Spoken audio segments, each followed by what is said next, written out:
from Los Angeles, California. They are the Mad Scientist Party Hour.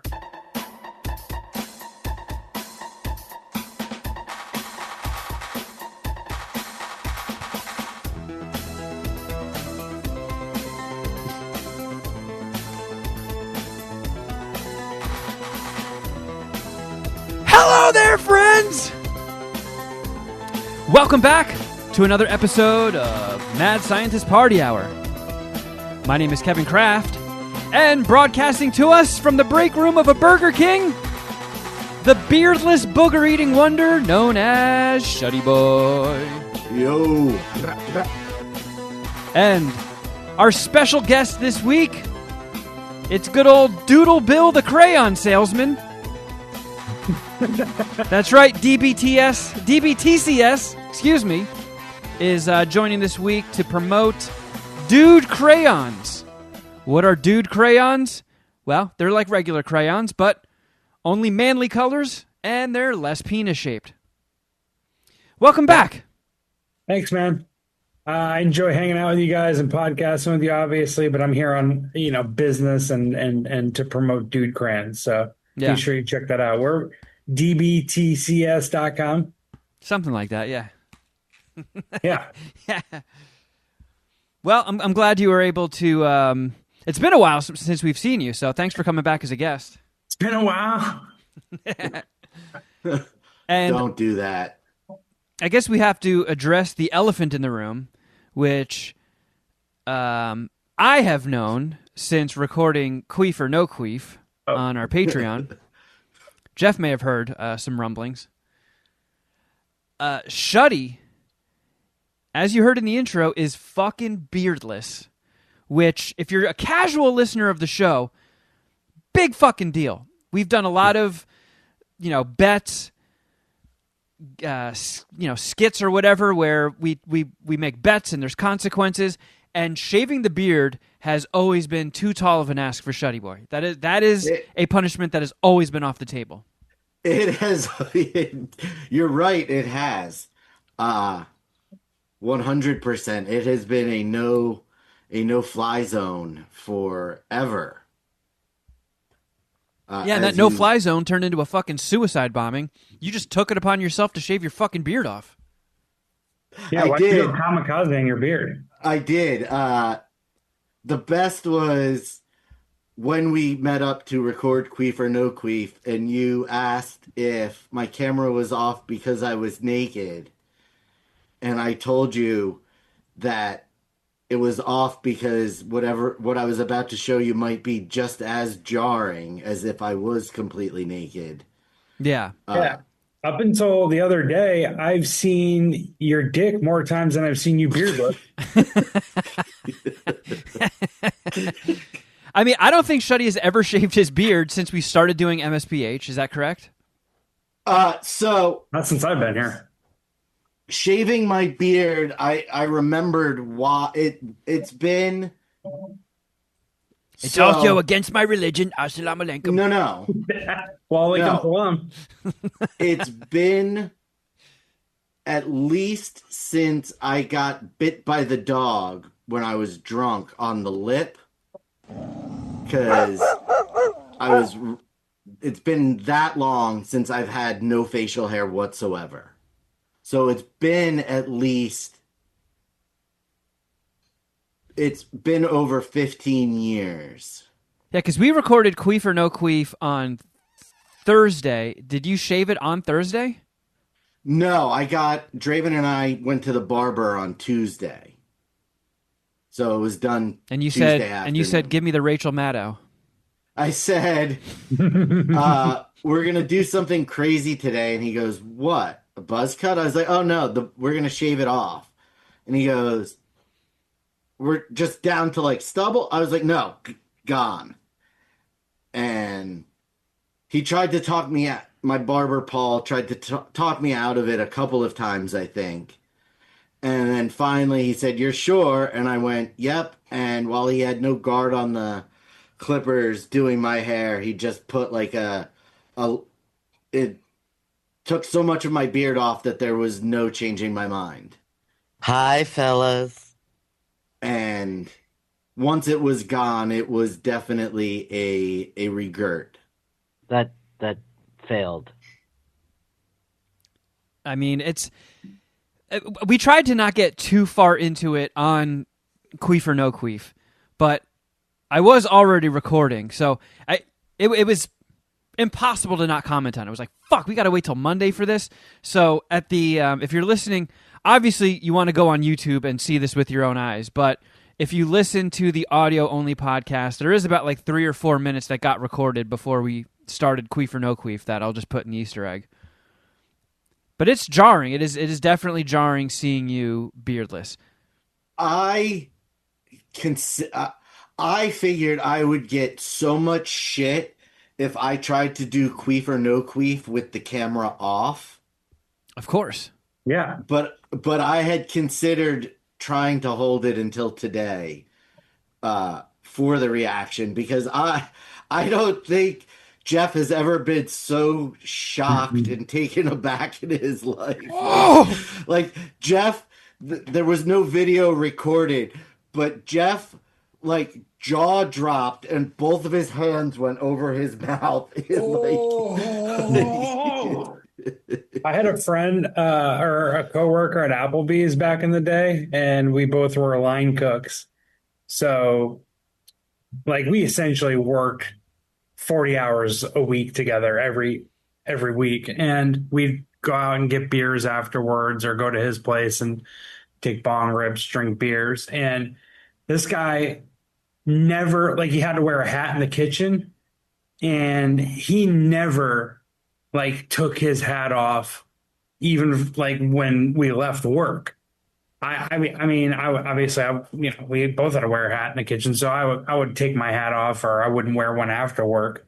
And whenever, like, I've seen him take his hat off, like, seriously, once or twice in, like, the 3 or 4 years we worked together, and it was pretty much the same look that I gave you the other day, where it's like, it was like I saw a ghost. And I just, like, stared at him as, like, he walked, like itched his head. I was like, oh, what the fuck? So yeah, I kind of know the look that I'm giving you. I guess I didn't realize that I covered my mouth, and maybe like you didn't. Maybe sure. I'm just over dramatizing it, but you were both very shocked. Yeah, dude. I mean, yeah, it's something that, like, I mean, I was like, is this medical? Like, what could cause you to ever shave your beard off? my beard's got cancer. I gotta get rid of it. I gotta cut the cancer out. But I wanted to just start it fresh. Yeah, you said that, and I just that excuse just is not registering in my brain. I don't know what that means. I wanted to see it was. It was literally a whim. I woke up Tuesday morning and I'm like, I think I'm going to shave it off today. You use ChatGPT for fucking everything, and when you wanted to see what you look like without a beard, you just went and shaved it.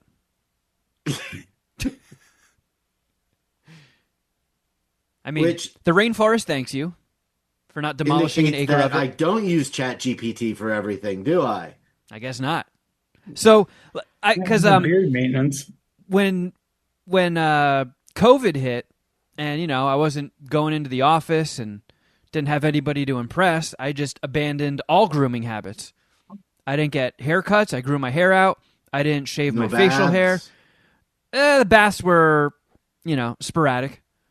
I didn't trim my pubes or my grundle hair because, who am I dressing up for?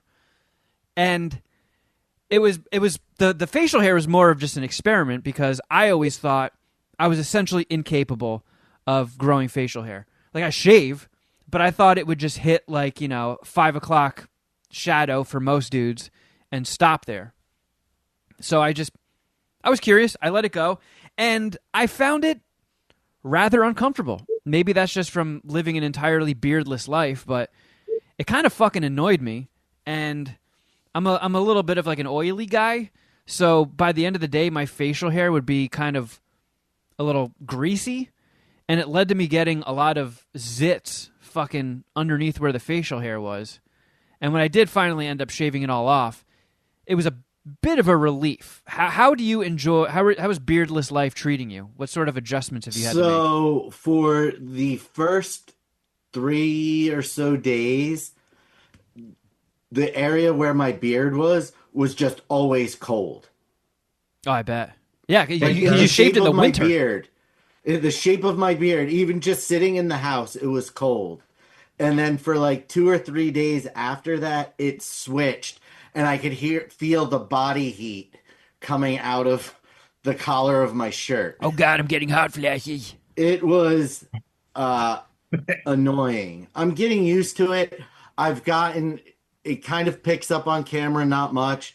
I'm scruffy. Yeah, I could It definitely start- see the stubble already, and you just look like a newborn baby on Thursday. Yeah, I did. As As slick it's as an eel. coming back in, I'm feeling much more comfortable with it. But it's still not staying like this. Is I'll it nice try to and not keep it. to have to do maintenance? I mean, I have been doing maintenance because I get like random hairs like in this cheek area that grow in. So I've been shaving that and Oh, it's like when you get like shaving, one random pube shooting out of the shaft of your schlong. and I've been How'd that guy shaving get the there? lower part of my neck, like in the areas where I used to shave with the electric razor when I was bearded. So you're shaping it ahead of time. I am shaping it. Yeah, All right.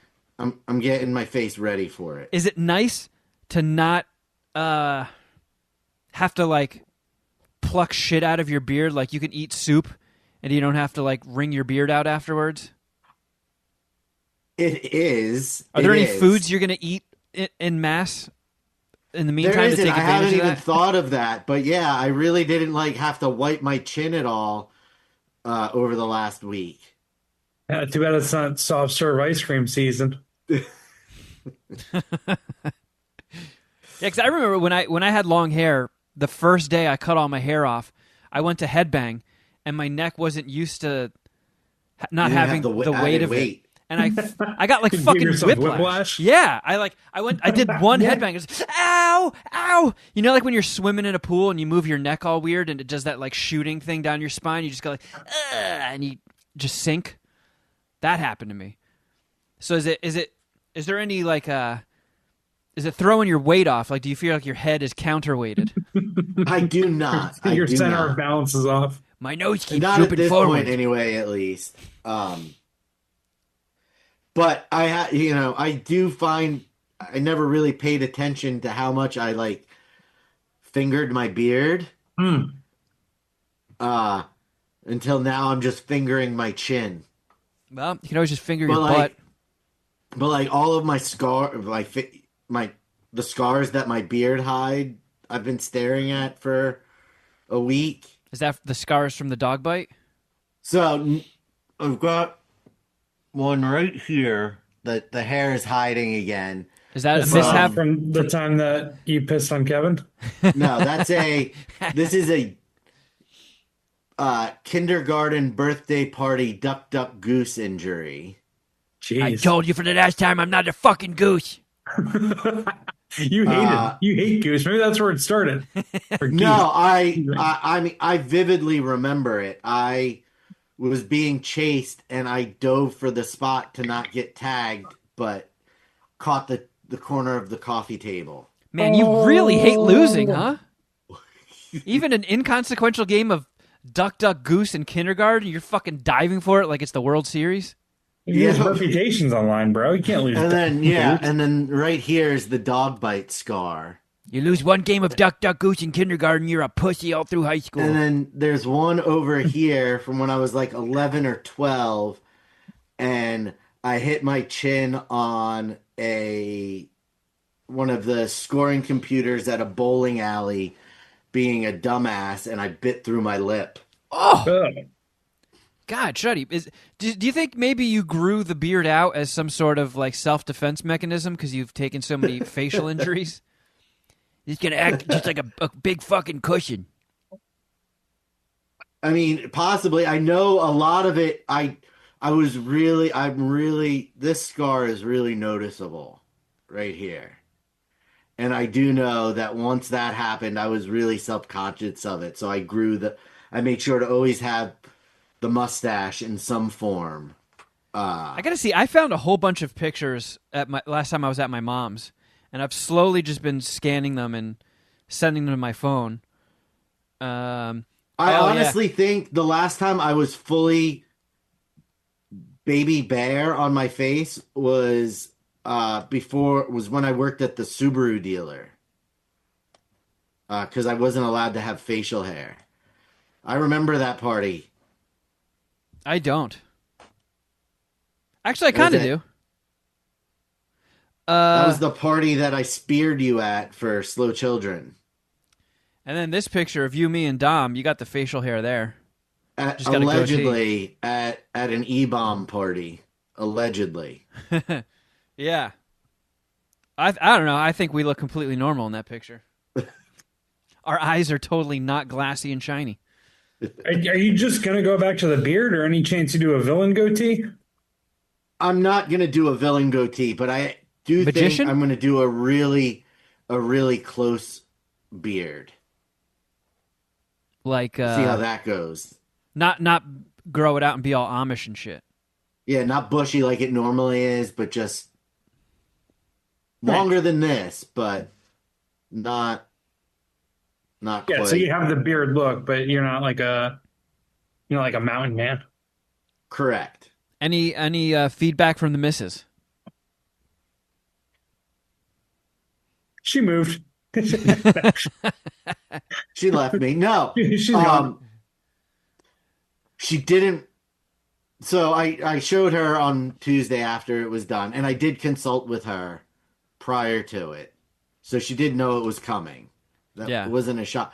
But I stopped into her work on Wednesday to see her, and I was able to walk right up to her, and she freaked out when I put my arm around her. He's like, "Call the cops, there's an intruder." Yeah, exactly. Wow. Well, I startled her. bold move. Change is Shuddy. good. I wish I had that much facial hair volume to where it could be like a surprise to everyone in my life that I got rid of it. This isn't the best that I can do, but I can't really do much better. So What's the most you tried? me, Yeah. I have went like months without shaving probably. I mean, what else can I do? Is there a pill you can take? Probably, right? Nowadays, probably. I mean, I don't know. I don't know the longest that I've went without shaving. But how since much I've- build up? How much accumulation did you have? and not much, dude. It's like, and it's patchy too, so it doesn't look good at all. Like it Yeah. sucks. That's kind of why I gave up. Right here and right here are two patches that don't have any hair. I had those when I was So- younger, but they recently have filled in. My patchiness is on my face. Like both of my sideburns do not connect. So And I've then either up got to here have is the mangy. full beard or just like a chin strap.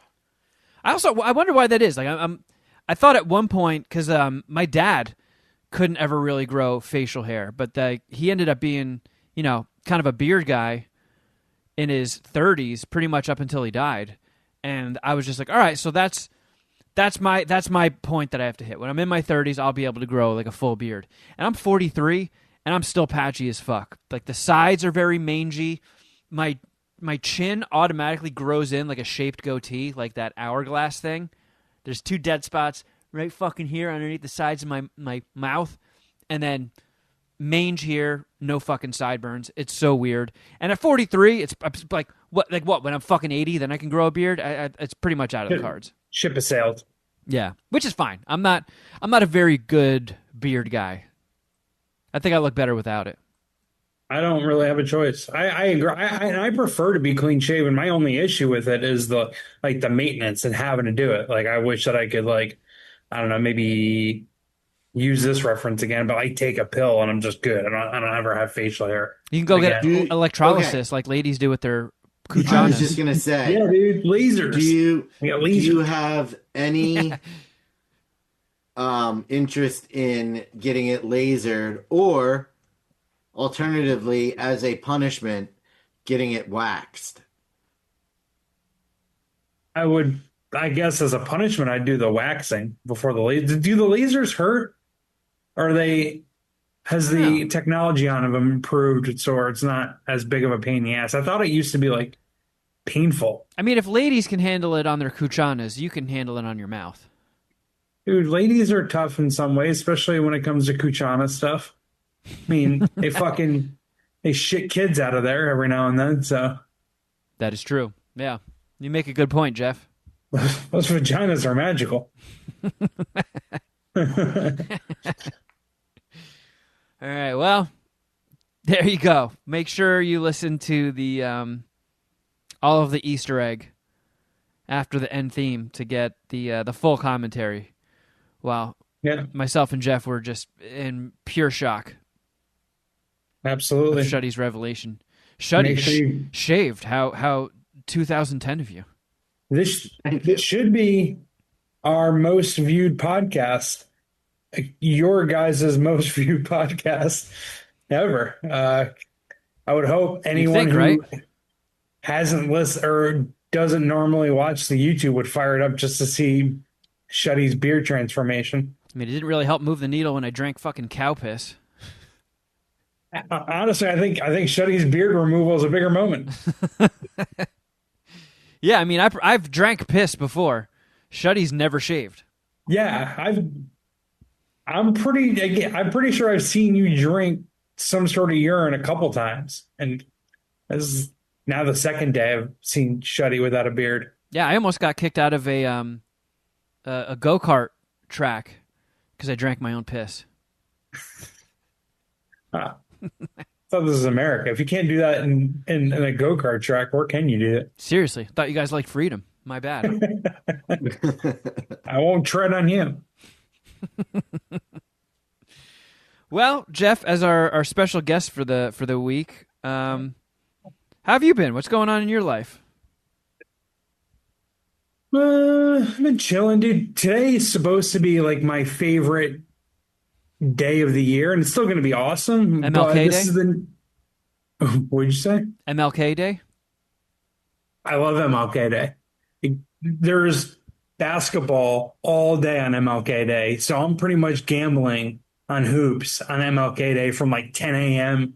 to like 10 p.m. It's what Dr. King would have wanted.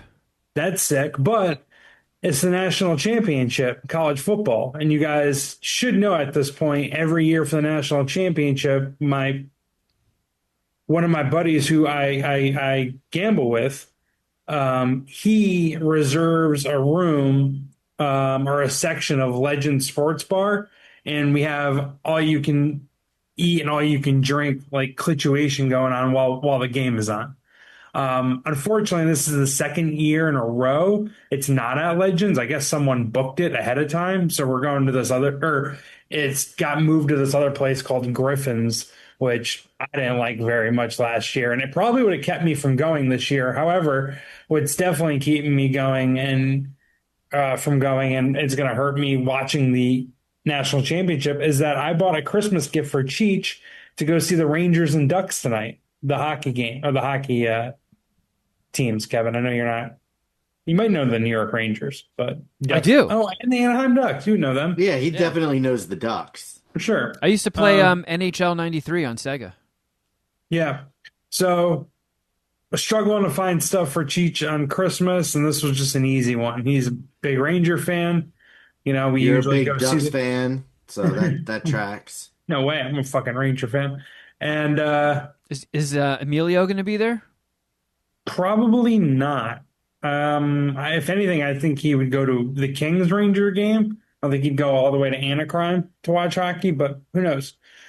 So I'm not going to be able to pay full attention to the national championship game, which kind of sucks because I have a lot of money on it. But I am going to the New York Rangers game after we're done recording. So that is cool. Well, the good news is whether you watch the game or not, the same thing's going to happen. So I think your money is safe. Well, and I also have this thing where I think my bets do better when I don't watch. My baseball bets definitely do better when all I do is like check in on the baseball app here or there. So maybe I'll get some good luck. A Miami win would pay for rent for 3 months. I would really like for the Miami Hurricanes to win this fucking game tonight. So basically what you're saying is you would have more money if you watched less sports. For sure. Yeah. A lot more money. Speaking of which, a time-honored yearly Clark tradition got fucking snapped yesterday, fellas, by my future sister-in-law. I was about to say something mean, but That long pause was. I was like, "Oh my god, Jeff, don't do it! Don't do it!" Got snapped by. Nope, that's a curse word. Nope, that's a curse word. Nope, that's a curse word. Yeah. I regretted what I said before I even said it. I was like, "Well, wait a second. Hold on." Anyways, every year for the divisional round of the NFL playoffs, we go to the Vietnamese coffee shop. And yesterday was supposed to be that day. Paul came down. It's gonna be me, bitch ass Paul, Cheech, and Bill. After we pick up Paul at the train station, we go start driving across town to pick up Bill, then hit Orange County to go to the Vietnamese coffee shop. As we're driving over there, Bill says, "Hey, can't go. I'm in a mini skirmish here. You guys are going to have to go without me." And because, family is more important than $5 pussies and everything's, which says who? That's fair. That's a fair rebuttal. But I value family and football a little bit more than the Vietnamese coffee shop, but it's close. So we decided that, you know what? I guess we're going to have to skip. We're going to ride out with Bill. Bill was like, "Hey, just go without me." Wait, so just because Bill couldn't go, you all didn't go? Yeah. No man left behind, Kevin. No man left behind. I'm confused. That is not confused by the reaction, but it's you can't. I don't know. Like if he's the one getting married, not you. I understand. I guess we should fill people in because the Vietnamese coffee shop is essentially a strip club. Yeah. But instead of like buying booze, you buy Vietnamese coffee and smoothies. So and like once every like 15 minutes, girls in lingerie take off their lingerie. One girl walks around naked and refills the complimentary green tea that the place gives you. And that's all they do. They don't ask you for drinks or naked. They're not going to be like, "Hey, let me take your order." They're just filling up and trying to get tips. And we've had some great times over there. Talked about the GOAT over the years, who I haven't seen in a long, long time. So Bill's lady has known about this for a while? No. Oh, no. So I think I'd assume, that he lied to her in the past or omitted information. Just like, "Hey, I'm going to watch football with my buddies. See ya." And didn't really, elaborate any further. Because, I mean, we've talked about this over the years on this podcast. Women can't know about it. You can't tell them. Now, No. I mean, obviously, I'm surprised her radar didn't go off because when Carl and I first started dating, close to 5 years ago, it was after I think she had met you, but she decided one day to just listen to a podcast and heard us talking about the GOAT in very, very loose context. Like there was really no way of deciphering what we were talking about. And out of all the things we talk about on MSPH, the farting, the sharding, the shitting our pants, getting boners, like all the immature stuff, the one thing I got hassled about is, so what's the GOAT? And it was just like a fucking signal went out that got picked up that was immediately like, "Hey, what's this innocuous thing that means absolutely nothing that you said?" dude, it's just straight up women intuition. She had a feeling. And boy, did she fucking hate that. When I told her what the GOAT was, that was the lowest approval rating of anything that's ever happened. Like you've hung out and met Erica, one of the sweetest people ever. Like just yeah, a she's genuinely nice person. an angel I on don't earth. Yeah, I don't hold anything, I don't hold it against her at all. Like no woman would like this place. It's fucking impossible. It's impossible. Like there isn't an aspect of it to be like, oh, okay, I understand. I Like think even lesbians would hate it. maybe I'd like to put that to the test. Ashland, come out. But I mean, between the indoor cigarette smoking, the wall-to-wall TVs with sports on it, the clientele, the obviously the naked women walking around, like it's fucking impossible for a woman to like it. The naked women walking over to your table and giving you a predator. Yeah. Like filling up the next table's drink and simultaneously spreading their cheeks at the end of your table. It's just fucking glorious. It's what this country. It's one of the many great things about America. I love the Vietnamese coffee shop, but so I don't hold it against her for not liking it or not wanting Bill to go. I mean, my last two ex-girlfriends, if they ever found out about the Vietnamese coffee shop, would freak the fuck out in completely different ways, and it would be a goddamn catastrophe on both ends. Like like one would murder me and the other would go to her family's house forever. That's how it would have went. But either way, it would have been a huge Jeff Clark L. So I love that I'm not 100% sure which is which. oh, you should be. Oh, okay. All right. Okay. You should be. Okay. Based on that response, then that was my first instinct, but I was like, you know what? Didn't know that one well enough. Maybe she was secretly very, very vindictive.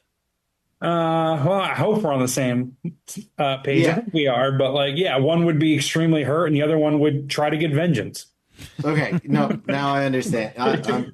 Yeah. Anyways, so here's the thing where I kind of like exonerate or excuse Bill, and I'm very interested in if either one of you dealt with this in your guys' current relationship. I'd assume both of you don't, but I'll get there in a second. Anyways, so I was like, Bill, why would you ever tell her about the coffee shop? Like, what do you do? You can't tell them. They're not gonna understand. And he was like, well, unfortunately, since we moved in, I share my location with her. Do either one of you share your locations with your girlfriends? No, nor would I want No. their location shared with me. Well, that's fair. I guess if a girl brings it up though, and you're like, no, I don't want to do that. She says, why? What do you say? I would say What's your because response? I would say that is borderline psychotic to want to know my location at all times. I don't have anything to hide from you, but I also don't feel like living within a police state. Like I don't want yours. I don't want the password to your email. I don't want to check your email every day and see what you're up to. Like if that's the case, then we clearly don't trust each other. And what's the point of this relationship? I think that's the email, the password sharing is a fair point. I don't put them. I don't think it's apples to apples, but you do make an interesting point. You make a fair point. And especially, I'm the same way as you, Kevin. I have the same perspective of it as you in the sense that I'm consistent. I don't want your location just like I don't want you to share mine. So it's not like, no, you give me your location, you can't see mine. Like I'm not, you know what I mean? I'm not possessive. I don't want to know. But I mean, if you're in a relation, you live with your girlfriend, but you're not engaged or whatnot. And I was just wondering, maybe it seems like a newer thing where they share locations, but I have a few friends. My buddy Galupi shares his location with his wife. Does the conversation change if you're married with children? No. Really? No, I think that's very, very weird. To have a tracker, like might as well just wear a leash. And I'm not an Apple tag. sketchy. I'm not like up to anything. Like, oh no, they can't see that I'm here. It's just a I don't know. There's something very weird about that.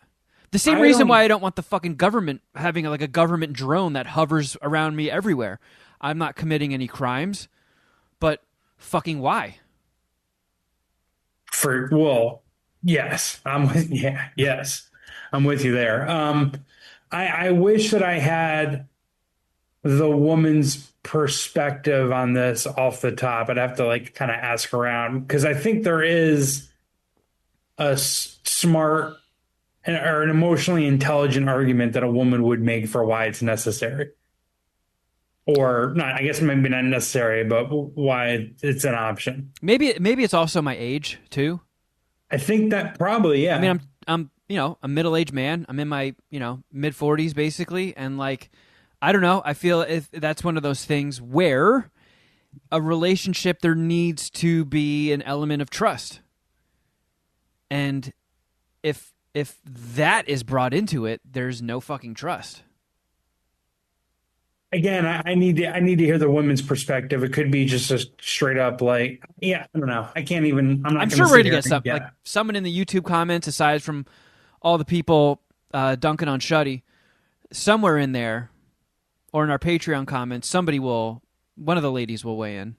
I hope so. And again, it's one of those things where, like, if that's how you guys roll, you guys, you do your fucking thing. I mean, I've met Galoopi and his wife, and they're fucking wonderful people.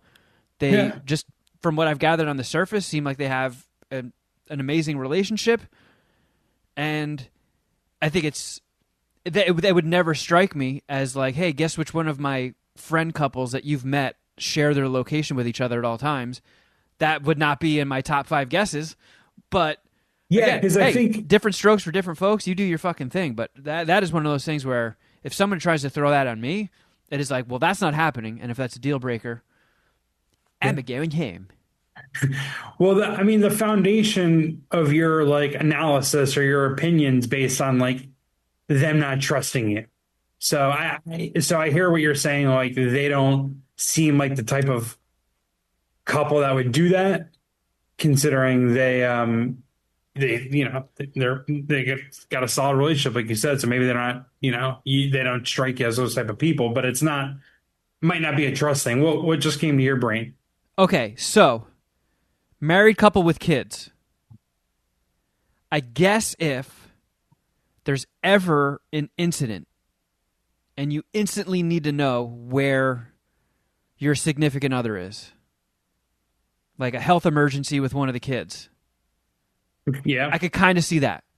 Because, I mean, back in the day, people didn't have cell phones. It was just like, oh, I guess my wife will be home at some point. Oh, my husband went out. Or, like, you couldn't instantly get a response from people. But now that we do have this technology and that is an option, I could see it being a thing where, like, like my sister and her husband, they have 2 young kids. They're both under 3 years old. I could see that being an element of, if there were ever an emergency, I can just open my phone up and in 2 seconds see exactly where you are. But again, even then, it still seems weird. Yeah, when you started making your point, I thought about your sister and her husband. And do you know if they share the location? Have you asked them? I don't. Yeah, I do think it is partially a generational thing. Maybe. Well, I mean, I don't know. You're a millennial, and so is my buddy. So I don't know, but so because they share each other's location. Like he can't like lie, because then the lie makes it way worse, right? If she were to Google it or where he was or anything like that, He can't all of a sudden stop sharing his location with her. Yeah, you can't turn off your location when you hang out with the boys. All he could have done was forget his phone at the house. That's a good call. My phone died. Yeah. So when me and Kevin went out to Austin for a screening of the Second Coming of John Cooper, one of the nights we were out there, me, my buddy Georgie, and Galoopi went out to the strip club. Kevin actually didn't, saved himself some money, but Missed a fantastic time. I'm sure I did. Great strip club. This place called I think it was either the Red Rose or the Yellow Rose. I remember it had something to do with roses. It was definitely one of there is a Yellow Rose and a Red Rose in Austin. I don't remember which one. They're both strip clubs, and I don't remember which one we went to, but it was fucking sick. But because like Galooby shares his location with his wife, he had to just straight up be like, "Here's what's happening. I'm going to strip club." You know what I mean? Like, here's what's going on. Are we gonna get a divorce, or can we? Can I come home tonight? You know. Or he has to just like hope that in that however amount of time you guys went for, that like, I don't know, 2-3 hour stretch or whatever, that she doesn't check his location. Yeah. Or that his phone doesn't die, so that way the next time that she picks up and looks at his location, it says the Yellow Stuck in the Rose. strip club. Yeah. Oh, great. My husband moved into the Yellow Rose. Like if you guys were in that situation where it was like a mutual thing, you each had each other's locations, how often would you check on your significant other? So- I would like never check. Oh, if I was about to jerk off. Oh yeah, see like how much time I got. Yeah. I don't know. Like, or like if she goes out to like get food or run an errand, like what the fuck is taking her so long? Maybe, like, I don't know. I could see reasons why it would help the relationship. I honestly, unless it was something which has never happened before, where she was just supposed to be home and just was gone for hours and not responding to texts, be like, oh shit, maybe something bad happened, let me check. Outside of that, I couldn't see myself ever wanting to be like, what's she up to? Gotta fucking see what's your exact location.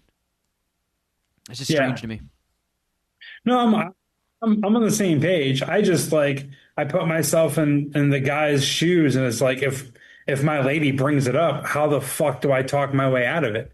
You seem convinced that you're simple. Well, I mean, I don't want to, and it just, do you not trust me? Argument is gonna work, and that's gonna turn into a week-long battle. I could see if you're the type of person who is going to make that request, you're probably not going to like my answer. Yeah. Yeah. Like it's gonna turn into a war. So, okay, so now that, circling back to what kicked off this entire conversation, since you were... I'm not going to the wedding anymore. Yeah. So you, Cheech, and Paul are currently in the car on your way there, and you make a U-turn and turn around and head home. No. So Paul's weird ass takes the train down, and the train station that he gets off is downtown Long Beach, which is just the other side of town from Bill. So Bill, going in Bill's direction, is going towards Orange County. So we were going to pick him up on the way. And as we're driving in that direction anyways, he was like, hey, I can't go.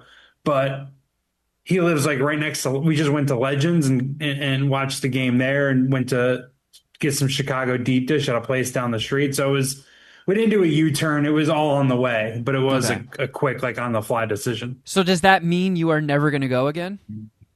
No, absolutely not. Me and Chicha went without Bill somewhat recently, I think. And Paul went back to his place today, but he was like, yeah, we gotta get a Vietnamese coffee shop trip on the book somewhat soon. So, and for people that don't know, Paul's Korean. Yeah. And I imagine, I've gone with you like once or twice there, and it is all just like, we're always the only white people there than the times that I've gone. And there's always one old white guy hanging out by himself. And everybody else, they kind of seem like I don't want to make eye contact with anybody, because it feels like, I don't know what the Vietnamese equivalent is, but it feels like you're in a Yakuza bar.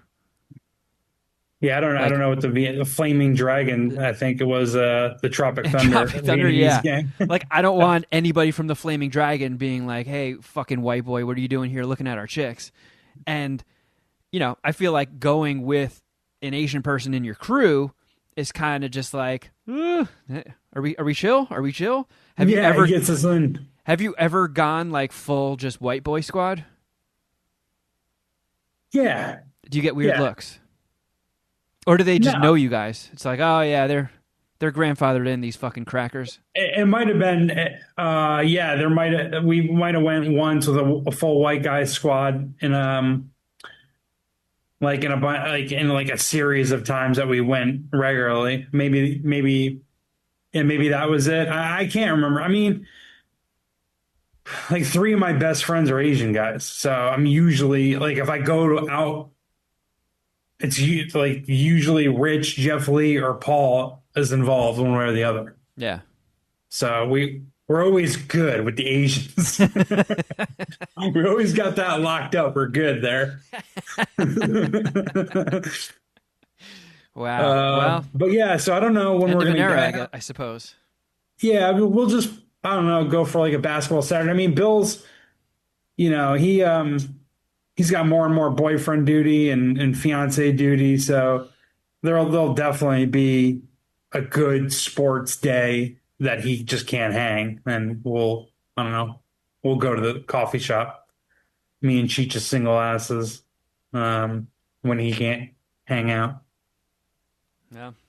It was a real bummer, dude. God, I love that, and it would have been such a sick back-to-back day. Sunday, Vietnamese coffee shop, football, end it with the Korean barbecue. Monday, MSPH, national championship, sports bar, and then the Rangers Ducks game. Perfect.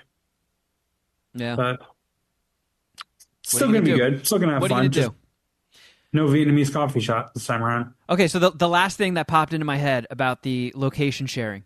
Last thing. It reminds me of that scene in The Dark Knight when Lucius Fox finds Batman in the room with all the echolocation screens of all the cell phones, and he's just like, "This is too much power for one man. It's too much power. Nobody should have that. Too much power. Hit the type in your name when you're done, and explode the program." Dude, I legit get nervous just thinking about, and I'm single, just thinking about the conversation. Like, hey, let's share locations. Because if you don't agree, you could be heading into just a fucking war zone. Like, pretty quickly. Yeah. Yeah, I don't know. Like now that that's in the ether, are you like dreading ever having these conversations? Do you see where I'm coming from? Or it's like, fuck, like Yes. if I was asked that, oh no. Yeah. I honestly, and this is not a dig at you, Jeff, I see you just being like, okay. Oh yeah. Yeah, this is how it works. This is how relationships work. The girl gets pissed, and 99% of the time, the guy fucking capitulates.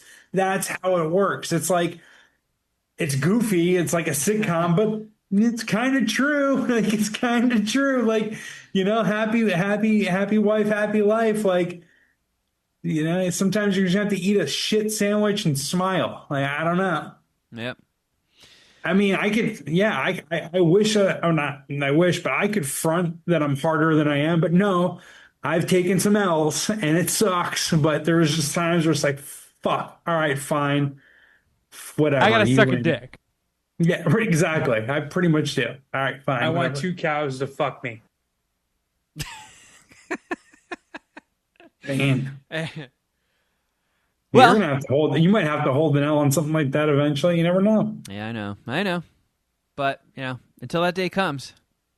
Bill's a bitch. I'm with you. You better put that in your toast at the wedding. Yeah. Well, I really loved her and thought she was the right woman for my brother, but then she squashed the Vietnamese coffee shop trip. And now, not I used to sure. think she was chill, but then she cockblocked our weekly Vietnamese coffee shop trip. So, Abuelita, you know what I'm talking about. Fucking saved me $40. God damn it. Well, speaking of sports, do you think we should do some NFL Pick Them? Sure, we can do that. I'm not sure it went great for me last week. I kind of don't think it did. Actually, I successfully bet 3 of the 4 games. Right. Yeah, 3 of the 4. But I think I picked the Bears and they did not win. I have no idea what happened. You're accidentally sharp. Like you were fading us, and I think you've had success recently, Kevin. I know it worked last week, but did it work this week? Um, By the way, shout out to everybody who listened to last week's Blumpkins and Dragons episode. Got a lot of positive feedback. People really enjoyed Dominic being a part of the D&D campaign. People had nothing but praise for Alex Wilson and his hard work. And if you did not listen to that episode, check it out. Our D&D episodes are always crowd pleasers. And it was very immature. Yeah, it was a lot of fun. A lot of poop stuff. Alex, the Dungeon Master, killed it as usual. Dom was a solid fourth man on our crew. Every enemy we encountered, Dominic wanted to put them in some sort of pro wrestling move, finishing Love move. that. Is Alex part of our team when we do it, or he's just like the host? Like, what were we a 5-man team out there, or were we a 4-man team? we were a 4-man team. Okay. Well, Dom was a great fourth. Pick All right. them. So it did not go that well for Kevin. Nice. That means it didn't go terribly for me. You did not pick the Bears, Jeff. Thank God. I bet them, but that cash. I won the week at 4-1. Nope. Yes, 4-1. Because the Texans, Jeff, you were 3-2. Kevin was 1-4. Oh, How did we get 5 games? What am I missing? Because we picked the Houston-Pittsburgh game, We picked them. and then I forced you guys to pick the What was the last New England yeah. game. oh, that's Gotcha, right. A yeah. game where we didn't even know who was going to be fucking in it. That's much That's unfortunate. right. Yeah. And that's the only one you got a point for, Kevin, so stop bitching. I fucking picked them. Because you guys both picked the Steelers, who lost to the Texans. Kevin picked the 69ers, who ended up losing to the Seahawks. Jeff, you're the only one who picked the Rams to beat the Bears. I was the only one to pick the Broncos to beat the Bills. And we all picked the Patriots to beat whoever they played, except for Alex, who picked the Steelers, who didn't even make it into the game. You fucking income fucking poop. Say zag the market. I like that. So this week we are picking the Seattle Seahawks versus the Chicago Bears.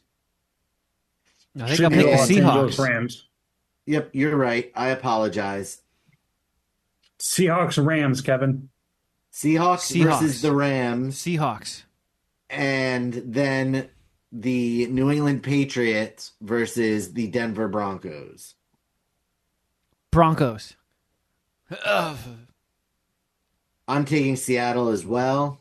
Jeff, are you taking Rams or Seattle? I'll take the Rams. And Okay. I'm taking the Patriots. yeah, I gotta go Patriots. Is Kevin done? Are we only doing Yes, two? Kevin. That's it. That's all that's Yeah. left. Yeah, There's- Kevin is Sick. mathematically. Kevin is last place. Yeah, there's Because- three games left, Kevin. These 2 games this weekend and then the Super Bowl in three weeks. Because dude he blowers. is 5 games behind us, and there's only 3 left to play. Are you two tied? We are tied. So So my punishment okay, is I blow the winner, right? oh, I'm rooting for the Seahawks then. So one of us is going to go up by 1 game. Yeah. going into the Super Bowl. So we could end up tied or someone wins by 2. Yeah, we'll see. I hate this bit. Least favorite bit in So- MSPH history. According to Kevin, the Super Bowl matchup is going to be not the Kansas City Chiefs as he predicted at the beginning of the season, but it's going to come down to Seattle versus Denver. Jeff has Rams versus the Patriots, and I have Seahawks versus the Patriots. When does the Super Bowl Those- happen again? 2 weeks from this weekend. And then stupid football's over for a while? Yeah, I think Nice. it's February 5th or 4th. And Next then year? once that goes away, Jeff, what's keeping you on your couch after that? Obesity. Yeah, yeah. Just the love of the game of eating food and getting fatter. Basketball, even though basketball's been kind of lame and these are the dog days of the season, March Madness picks up, obviously in March. And St. John's, my college, where I went to school, we're fucking nasty. We're should be a little bit better, but still the season's early. So that'll keep me locked into sports. And then there's golf, which I bet religiously. But I'm hoping for a little healthier sports life balance, I guess we'll call it. Yeah, because we've been talking about actually hanging out and doing stuff. But I know. of course, sports always win, so we haven't been able to Yeah. do that. And it always will, Kevin. Honestly, though, what really won is Kevin's selfishness. Because there's not much better than watching sports with friends. It's true. Kevin's So, a lone Kevin, ranger. Kevin chose not hanging out than hanging out and watching sports. Huh? If you just like one sport, you make some more friends, Kevin. Yeah, that's a good point, Shuddy. I'm selfish for not wanting to get away from my couch. You can come to my couch. Or you could just not be selfish, Jeff, and drive to Culver City and sit on my couch and watch me play video games all day. Eh? It's a one-way street. I wish we both like sports, and then we both can get our backs scratched. But fair enough. Hey, and I'm down to come to I'm down to come to Culver City and hang out with you and Carl. We still got to make that happen. We do. In the meantime, though, Jeff, I saw you. I've been active on Letterboxd D again. So I take it you've gone to the cinema. Yeah, a fucking cool app. I'm gonna make it my thing now, or not make it my thing, but I'm gonna be more active on Letterboxd D. I'm gonna start logging, scoring, and writing like a short, like 2 or 3 sentence review on the new movies that I've seen in the theater or maybe like Netflix. But I saw Primate this last Tuesday, discount movie day. That's a horror movie about somebody with a pet monkey or a helper monkey that goes nuts and murders people.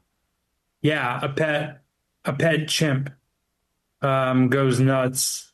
It's a family pet, goes nuts and tries to murder the family and a few of the family friends.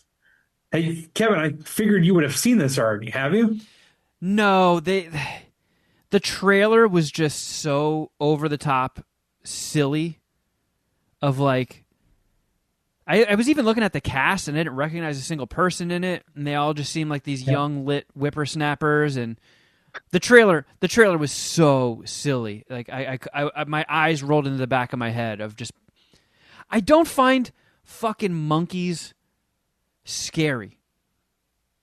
And I don't like the Planet of the Apes movies, the recent ones, the classic one, like it's good, but like at the end of the day, it's just silly to me. Like especially the Planet of the Apes stuff, like monkey men just riding around on horses, terrorizing speaking humans. English. Yeah, it's weird to me, and I can't not find the idea of a killer chimp seriously. But my friend, who is a big horror movie buff, said that it's kind of presented in a silly way, like it's very tongue-in-cheek, and the kills are just absolutely brutal and there's a lot of practical effects, to which I do like. So I will at some point be seeing this, but I maybe I'll just wait until it's on Peacock or something.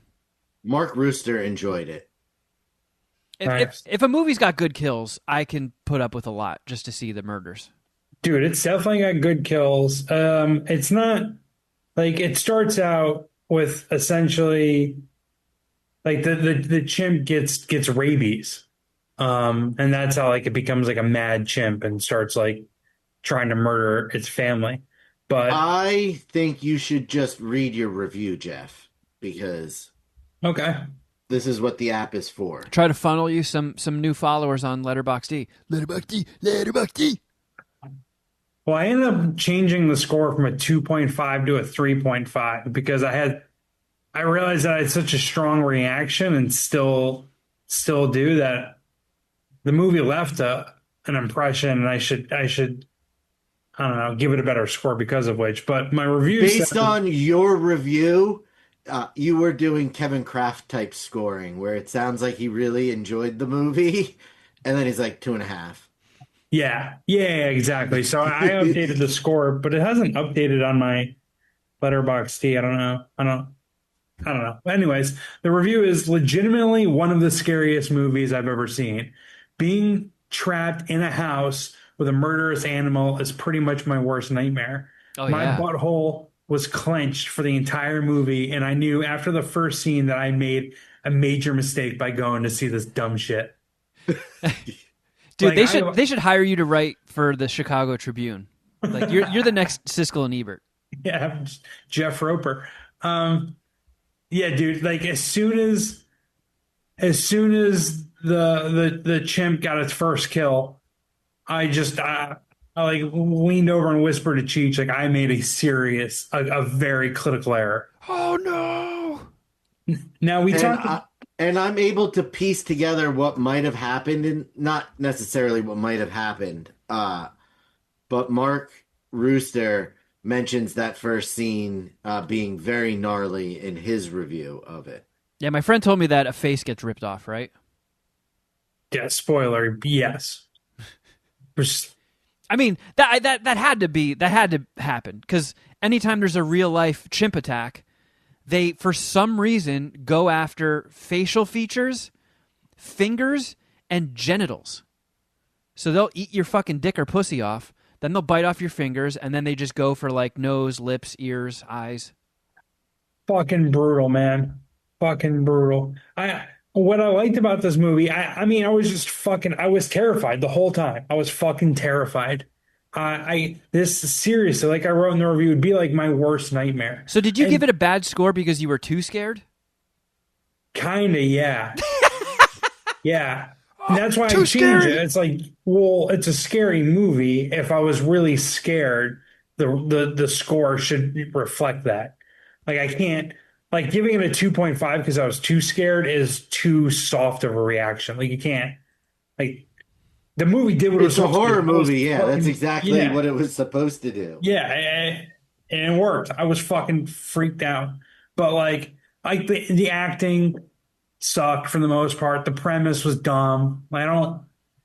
So like it starts with these two college kids going back to Hawaii where they're from on a college break. I don't think it was the summer break, but whatever. Some college break, could be spring break, doesn't really matter. And one of the girls invites her roommate, who the main character has like a weird little relationship with. There's a little bit of tension there. The movie doesn't really dive too much into that, but they're not like best friends, but whatever. Their mutual friend brings her along. So they fly to Hawaii and they stay at this girl's house whose father, I don't really know what he does. He's an author, I think, but he's deaf. So he's communicating in ASL the whole time. And they have a pet chip, and they go to like some remote location in Hawaii. That the house is fucking sick. The property's sick. Like whatever this guy, whatever, like he must be a New York Times bestseller 50 times over because this fucking house was so sweet. And had I been the friend that tagged along and I wasn't briefed ahead of time that there was a fucking chimp in the house that I was staying, I would have freaked out. I would have like there's always going to be a door between me and a fucking animal like that. There's no way I'm ever in a room with something that could possibly murder me. No way. Like no way. So anyway, so it was a little like the storytelling was a little weird and it kind of sucked, but it was really just like just light plot to get you to the fucking chimp murdering this family and wreaking complete havoc on this family. And again, it was scary. I was freaked out. I think I know we've talked about this in many podcasts. I think maybe even last weekend, but the runtime was like 89 minutes. Like perfect. I'm fucking terrified for 88 minutes. It's a clean, but it is a clean story. Simple start and end. Get me out of there. Great. So again, as I thought about it more before we connected for this podcast, I did up the score to a 3.5. So it is a movie worth watching. I'm never going to see it again. Never. But if you guys are into horror movies, definitely check it out. Nice. Yeah, I'm sure I'll catch it when it's streaming or VOD or something. Or who knows? Maybe I'll find some time this week and just go on a weekday. Yeah. Wait, I mean, that AMC movie pass is just a fucking blessing. I got the popcorn pass now, too. It's $30 a year. And every large popcorn is $5. It's already paid for itself. Yeah. It's fucking great. Yeah, dude, why wouldn't you go see this? You love horror movies. You go to movies all the time. You got the AMC pass. Yeah. Check it out. Yeah, it's getting good reviews. I wish you know how I am with Rotten Tomatoes. I wish I didn't know, but I heard beforehand that it has good reviews. So I was like, Or like I feel like it's weird for a horror movie to get like unanimous support or unanimous approval. Yeah. I mean, horror movies, it's weird because I was just looking on Box Office Mojo because I was kind of curious on how successful it is. And it's only done like 20 million worldwide, I think. Which is interesting because horror movies are pretty fucking bankable. 24 million as of today. I don't know what the budget was. 24 million. All right. For free rolling. It's a wash. Yeah. But I went and saw because we didn't do any reviews last week, but I went and saw Greenland 2. I didn't even know there was a Greenland 1 until I saw the trailer for Greenland 2. What the fuck is Greenland about? So Greenland, you might actually like this. It's a Gerard Butler apocalypse movie. And okay, it came out in 2020. So it was right when COVID hit, I think. So it didn't get a theatrical release in America, but it made a shitload of money, I think, overseas. So it did really well in international theaters. I think it was fairly popular on streaming, and I actually really, really liked it. It's like, it's almost Armageddon-y. There's like this comet that's going to hit the Earth, and it's essentially Gerard Butler and his wife, Morena Baccarin, and their kid trying to get to a doomsday bunker in Greenland to survive the impact of the comet. So like it's mass hysteria. People are fucking double crossing each other, climbing over each other. Everybody is just freaking out. There's fragments of the comet hitting and destroying things. And I dug it. I think it was a really exciting apocalypse movie. Disclaimer, I am a sucker for Gerard Butler, and I'm a sucker for apocalyptic movies. So it checked 2 boxes. I dug it. And then I was very surprised that they were making a sequel to it because, I figured they told the story.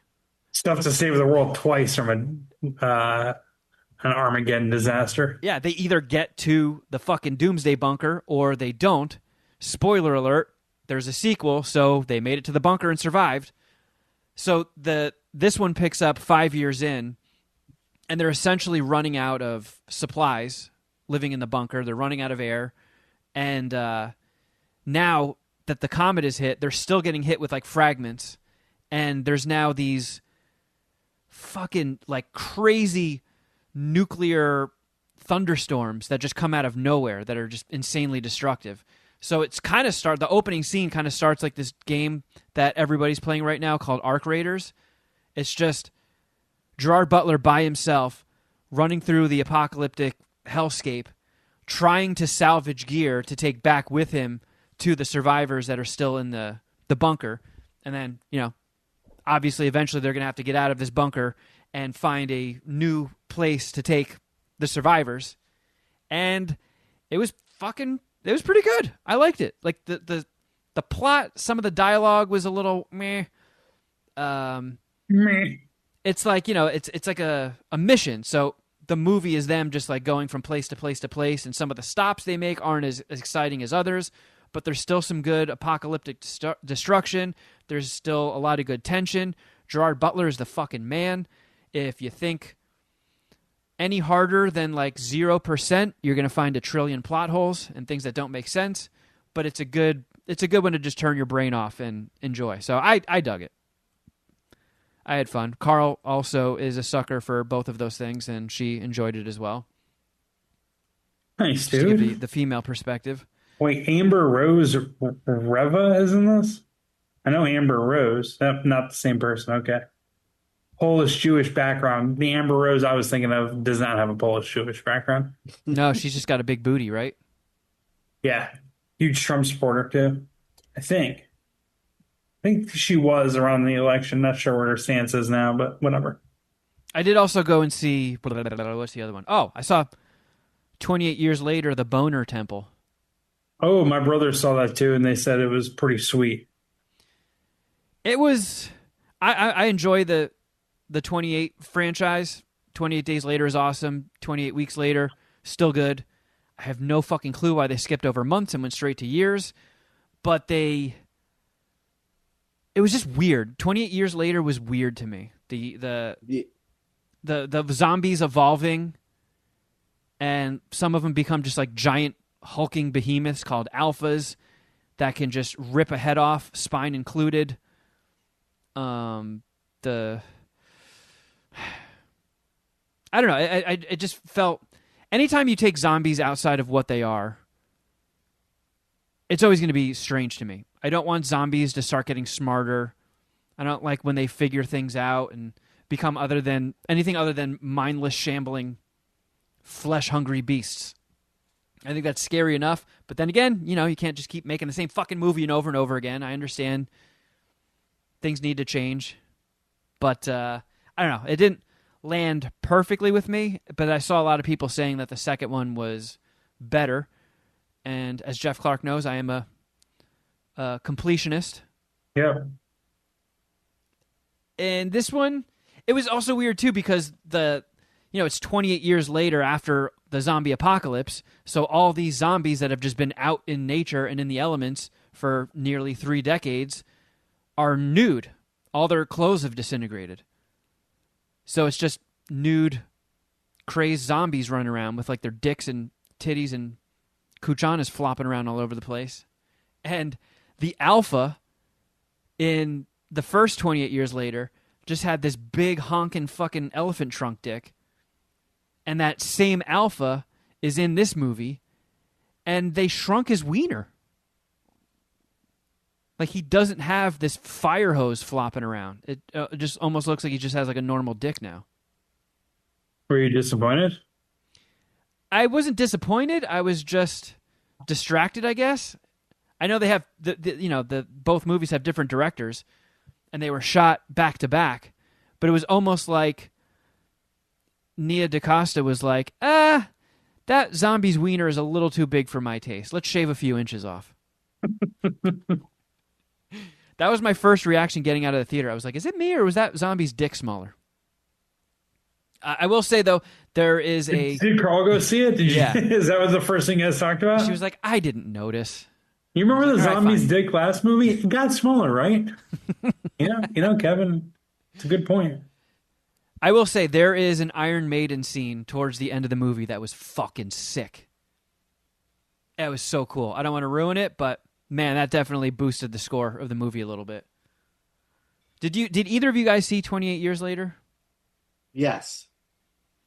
So at the Nope. at the very end of it, it's like the kid kind of wandering alone, and these blonde tracksuit wearing ninjas, these Cockney ninjas, just flip out of nowhere, and then the movie kind of just ends, and they're all blinged out, and I was just like, what? An out of nowhere, utterly bizarre ending for a movie. And the movie mostly focuses on them now. So they're the Jimmies.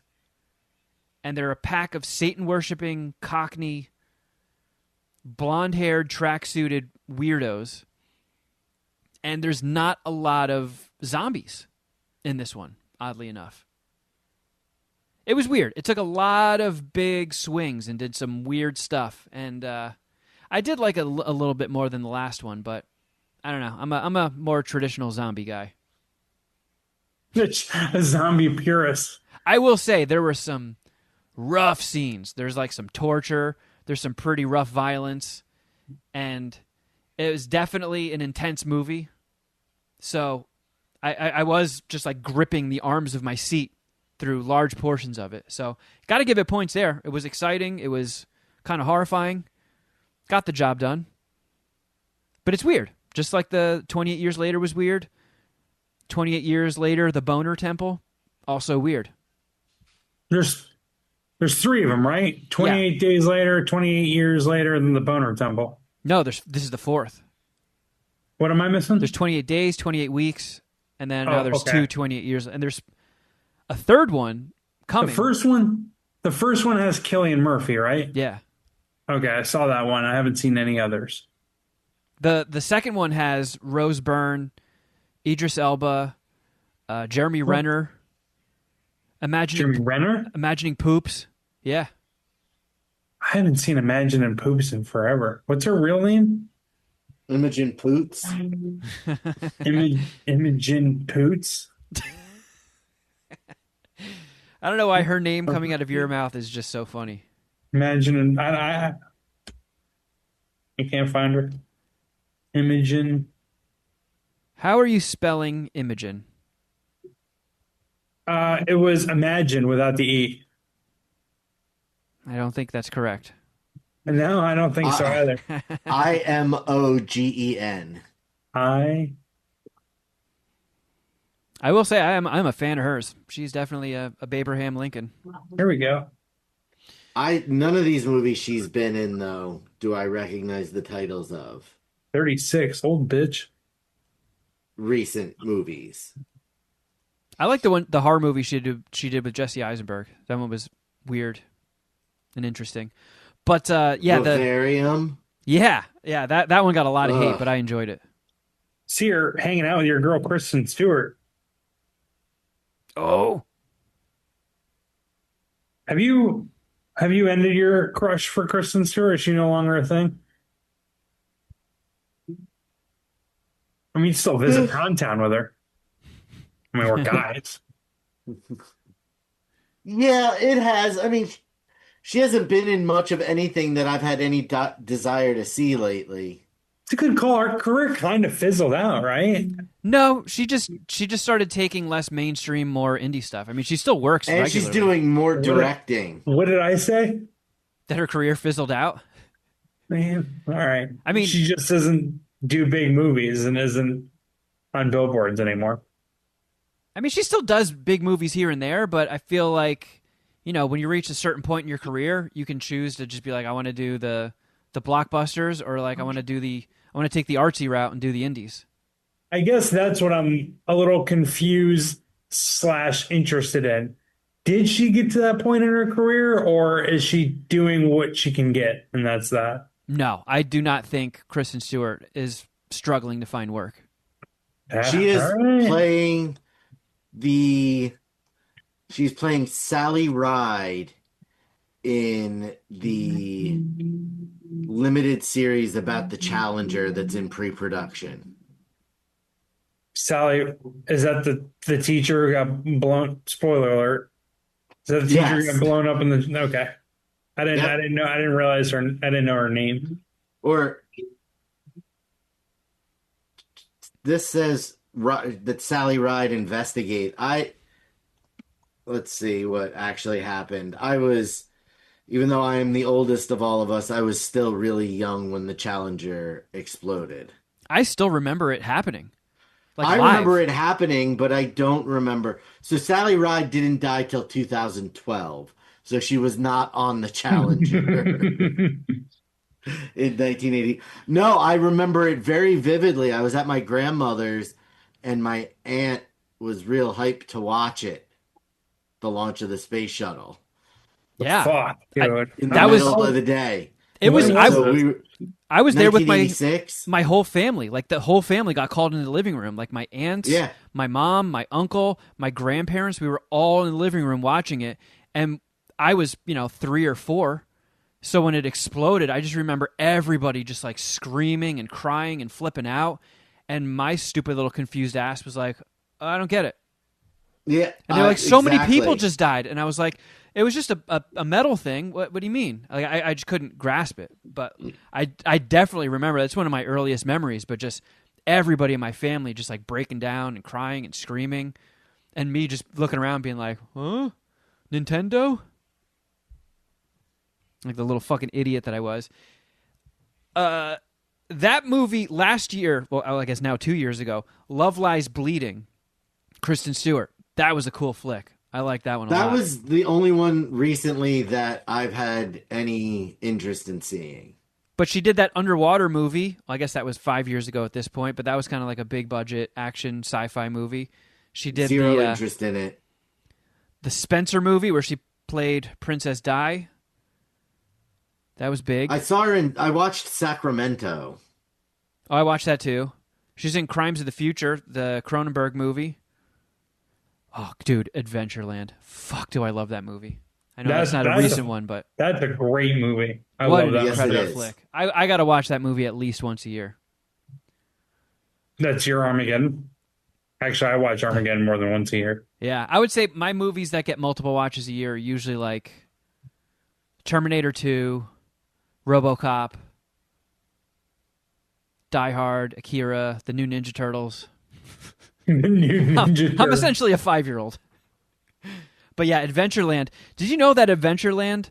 I've probably brought this up on the show before, but John Hine of Stern Show fame, who I used to work with, he worked at that amusement park in this same era and like knew the people that that these characters are like based on.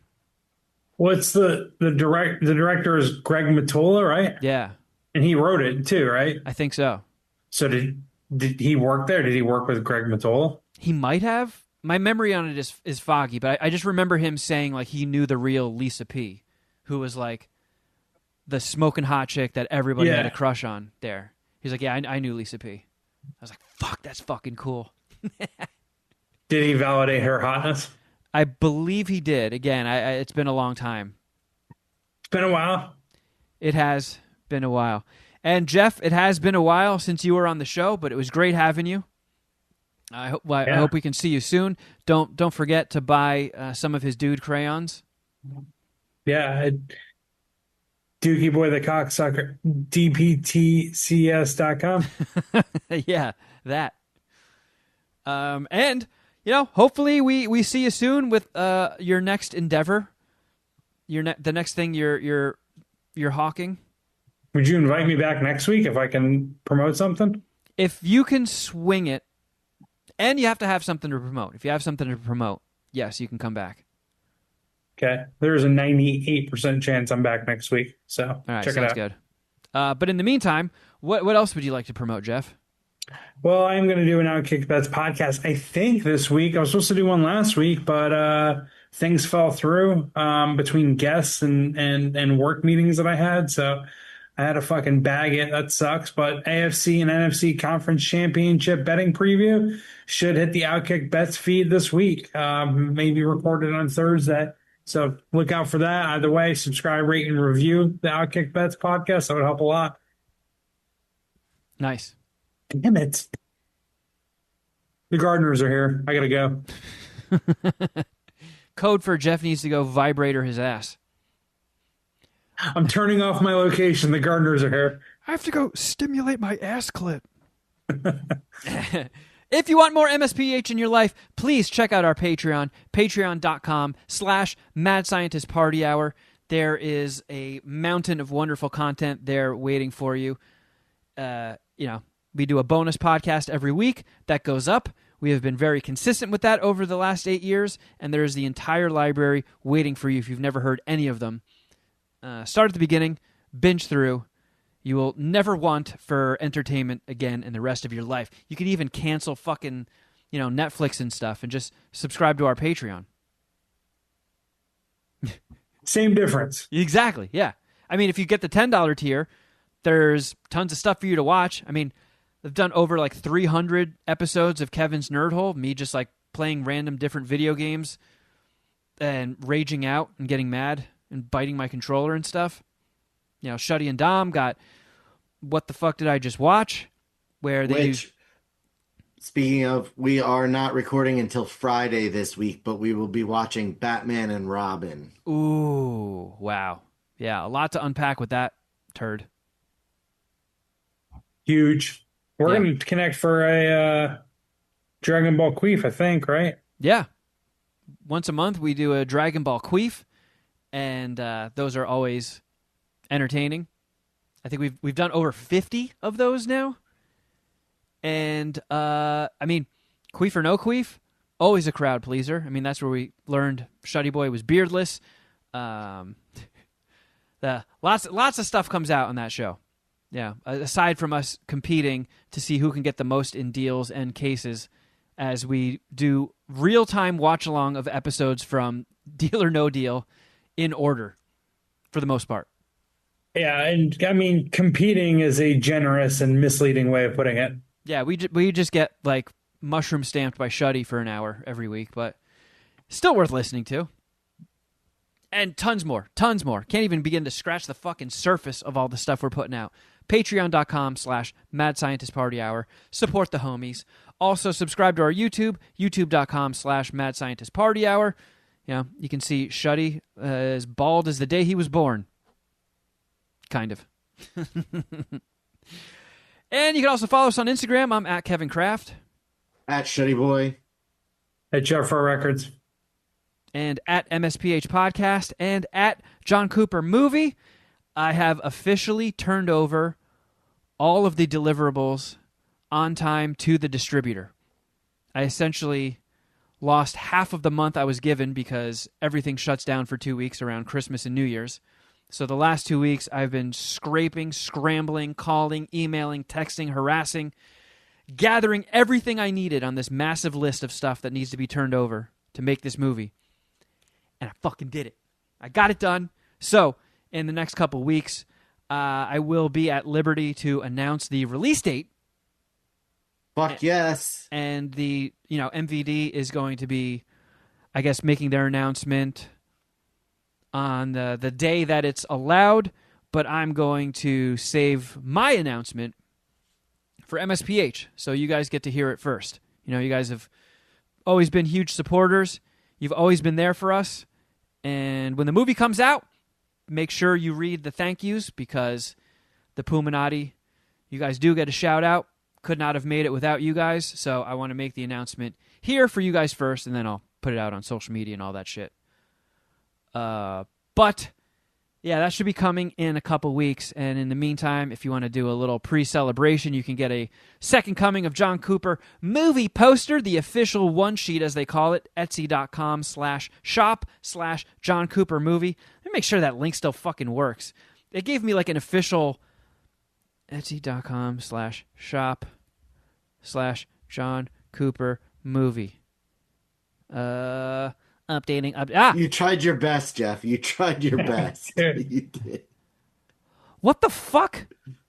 It says I'm still on break for Christmas, even though I took the shop out of vacation mode. Son of a bitch. All right, I'm fixing that. Right now, all the movies not coming out. Oh, no. I thought something was weird. I'm like, man, this sales have really dipped in the past month. I 100% took the Dipped, shop out of Kevin. vacation. They've been nothing. Yeah. You stopped them. You stopped the transactions. I fucking stopped them. Well, that'll be fixed by the time you hear this. But yeah, check that out. And I guess that's about it, friends. Thank you for listening, but until next time, something